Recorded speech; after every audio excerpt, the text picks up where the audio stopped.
ABC malt எப்படி செய்கிறது அப்படின்னு பார்க்கலாமா. ஃபஸ்ட்டு ஆப்பிளை கழுவிக்கலாம். நெக்ஸ்ட்டு வந்து பீட்ரூட்டை கழுவிக்கலாம். நெக்ஸ்ட்டு கேரட்டை கழுவிக்கலாம். 3 கழுவுனதுக்கப்புறம் ஆப்பிளை சின்ன சின்ன தோல் சீவிட்டு துருவி வச்சுக்கலாம். பீட்ரூட்டையும் அதே மாதிரி தோல் சீவி துருவி வச்சுக்கலாம். கேரட்டையும் அதே மாதிரி தோல் சீவி துருவி வச்சுக்கலாம்.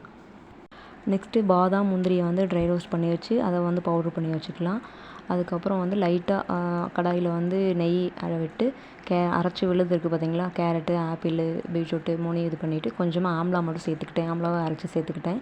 நல்லா மிக்ஸ் பண்ணி விட்டோம். மிக்ஸ் பண்ணி நல்லா அது தண்ணி வந்து ஃபுல்லாக இஞ்சி வரணும். தண்ணி நல்லா ஃபுல்லாக இஞ்சி வந்ததுக்கப்புறம் நம்ம ட்ரை ரோஸ்ட் பண்ணி அரைச்சி வச்சோம் பார்த்தீங்களா, அந்த விழுதையும் சேர்த்துடணும்.